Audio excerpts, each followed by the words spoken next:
Émission spéciale, premier déjeuner des entreprises depuis le château du Blanc-Buisson au Ménil-en-Ouche avec l'Intercom Bernay Terre de Normandie. Michel Murlin. Voilà, c'est notre dernier rendez-vous aujourd'hui en compagnie de Maïté de la Frenay, directrice artistique de l'Asprub, propriétaire du château du Blanc-Buisson ici à Saint-Pierre-du-Ménil et présidente de Blanc-Buisson Event. On va y revenir dans un instant. Nous sommes, vous l'avez constaté depuis le début de cet après-midi, magnifiquement installés, non seulement sur le site de cet ancien château fort en grande partie du XIIIe siècle, mais qui plus est juste à côté du Palais de Verre. Et là aussi, on va y revenir dans un instant. Donc merci beaucoup de nous faire l'honneur de nous accueillir chez vous, Maïté de la Frenay, puisque s'y est déroulé le premier déjeuner des entrepreneurs organisé par l'Intercom Bernay, terre de Normandie. Comment s'est passée d'ailleurs l'idée? C'est vous qui les avez sollicités? Ils sont venus frapper à votre porte? Comment ça s'est passé cette organisation? D'abord, merci de m'accueillir chez vous. Ça s'est passé que nous avons de très bonnes relations avec l'intercommunalité déjà depuis longtemps. Certains nous connaissent depuis plus de 20 ans par les grands spectacles son et lumière que l'on avait montés. Et voilà, comme ils ont vu le tournant que nous prenions avec l'installation du Palais de Verre et qu'ils voulaient organiser ce premier déjeuner de l'économie, ils ont tout de suite proposé cette opération ensemble. Et évidemment, moi j'ai tout de suite dit oui parce que c'est un très beau coup de projecteur pour notre nouvelle orientation. On va parler justement de ce que vous avez développé, dispensé. C'est aussi souvent rattaché à des personnes, à une personne en l'occurrence vous, parce que vos premières vies, en quelque sorte, ne sont pas par hasard dans ce que vous avez voulu impulser depuis quelque temps. Vous avez été dans la communication d'entreprise, vous avez été aussi metteur en scène de projets artistiques, et finalement, vous avez réuni tout ça, toutes ces qualités, à travers un domaine familial. Oui, c'est vrai ce que vous dites, c'est intéressant parce que la vie nous réserve des surprises et on guide soi-même sa vie, mais il y a aussi les aléas, les rencontres qui se produisent. Et donc il y a 20 ans, j'ai organisé le premier spectacle son et lumière ici au Blanc-Buisson pour fêter les 700 ans de cette demeure, qui est une demeure familiale dans laquelle il y avait eu 20 ans de travaux. Et donc, c'était un peu pour fêter la fin des travaux et les 700 ans. Et ça devait avoir lieu qu'une seule soirée.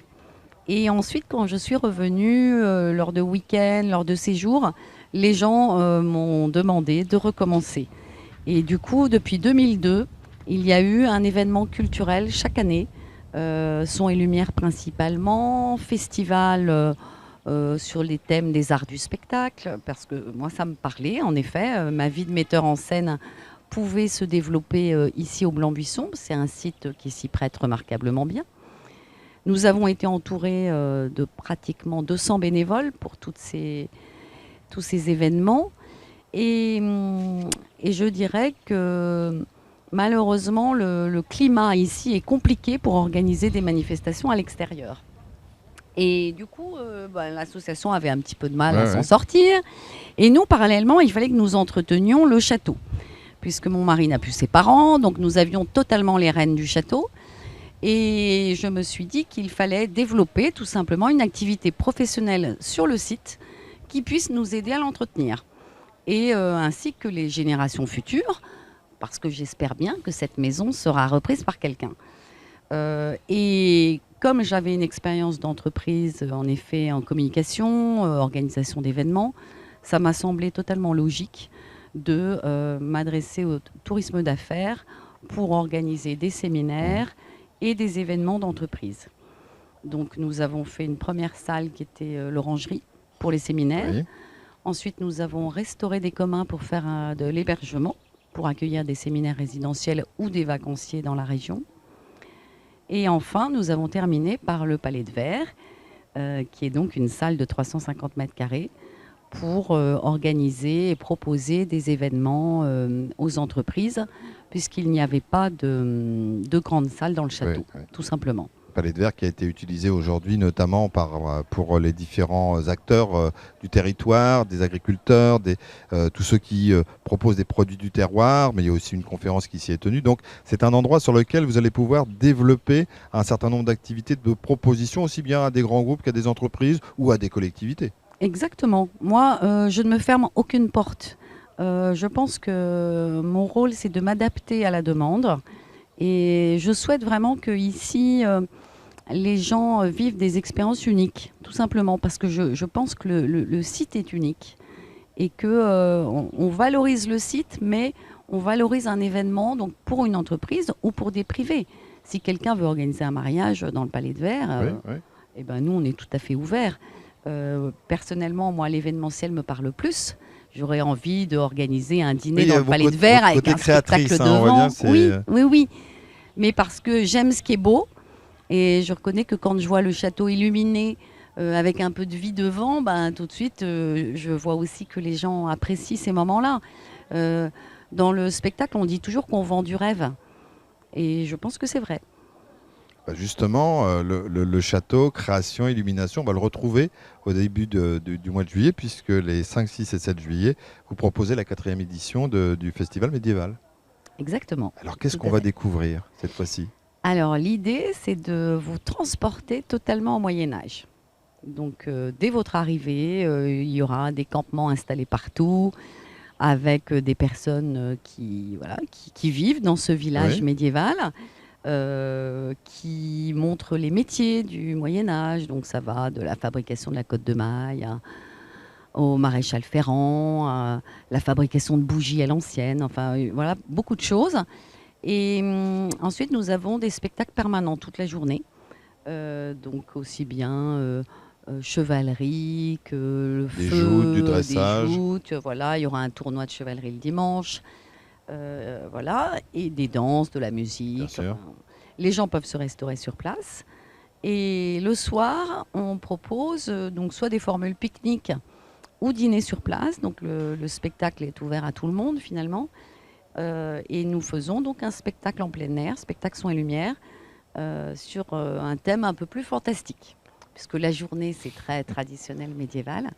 Et moi, j'aime bien m'échapper un petit peu dans l'imaginaire. Donc j'ai fait un spectacle autour des 4 éléments qui rencontrent les 1001 nuits. Vous dites j'ai fait. C'est bien vous qui l'avez conçu. Oui. Donc on retrouve votre touche artistique à ce niveau-là. Voilà. Donc Ouais. sans tout dévoiler, qu'est-ce qu'on risque de découvrir? Parce que là, on est téléporté dans le temps, on retourne au Moyen Âge, au XIIIe siècle, et d'un seul coup, on va partir quoi, avec des dragons, Non, je sais pas. J'essaie de tâter le terrain, j'essaie de vous tirer quelques Ben, les éléments. 4 éléments, déjà, j'ai Ah, les pas 4 besoin de éléments. vous les Bah oui, citer. oui, bien Les sûr. 4 éléments qui rencontrent les 1001 nuits. Donc, Ah oui. voilà. Donc, vous pouvez imaginer que l'histoire est originale, avec des costumes un peu incroyables. Il y aura du feu, il y aura des chevaux, il y aura pas mal de danse aussi, parce que j'aime bien la danse. Oui, Voilà, je vous en dis pas plus, vous viendrez découvrir. tout à fait. Ça prend beaucoup de temps en termes de préparation? Vous y Alors, travaillez depuis quand? beaucoup moins que le gros son et Oui. lumière, qui lui, il y avait 2h15 de spectacle, j'avais entre 100 et 200 bénévoles, donc des répétitions tous les 15 jours depuis le mois de mars. Donc là, c'est sûr que c'est beaucoup plus léger à tout point de vue, et pour l'association en termes d'infrastructure, parce qu'on ne met pas de gradins, les gens seront assis sur des bottes de paille. Là, c'est à la médiévale, donc Oui, oui. justement, ça s'y prête bien. Donc pour moi, c'est moins de préparation, et c'est tant mieux parce que de toutes les manières, avec tout le développement de notre activité professionnelle, je n'aurai pas le temps de... Même si j'aime beaucoup la mise en scène, voilà, Ouais. il y a un moment où les journées ne font que 24 heures. Et si vous avez un client, un grand groupe qui vous dit j'ai entendu parler de son et lumière, on louerait bien le château, mais on va y rester 2 jours. Est-ce que vous seriez en capacité de leur créer quelque chose à la carte? Bien sûr. Oui. Donc Bien on peut sûr. imaginer effectivement que votre talent et votre côté créatrice retournent. Oui. Mais en fait, moi, ce serait mon rêve. On parlait de rêve tout à Oui. l'heure. Organiser un bel événement pour une entreprise voilà, qui s'y sentent bien, et créer quelque chose sur mesure pour eux, au contraire, ça me plairait beaucoup. Bah, merci beaucoup Maïté de la Frenay. Qu'est-ce qu'on peut dire à toutes celles et tous ceux qui nous écoutent, et puis pour ceux qui peuvent nous regarder sur le web, qu'est-ce qu'on peut leur dire pour les inciter à venir nous rejoindre bientôt, Eh ben, dans 15 jours? Peut-être les inviter à venir voir un lieu insolite qui allie l'histoire et la modernité, parce que je pense qu'on vit bien avec notre temps. Le Palais de Verre en est une preuve. Un lieu dynamique, voilà, pour le plaisir, ou peut-être en vue d'organiser quelque chose sur site. Eh ben merci. Et bien évidemment, on va répondre à votre invitation pour les 5, 6, 7 juillet, mais pas que. C'est-à-dire qu'on viendra dès qu'on pourra vous visiter à nouveau. Vous voulez une chambre dans le château, oui, c'est ça? Je n'ai pas osé tenter le pourquoi pas. Ainsi s'achèvent nos différents magazines qui voulaient vous faire vivre de l'intérieur ce premier déjeuner des entrepreneurs, en espérant qu'il vous a plu et en espérant vous retrouver très bientôt également.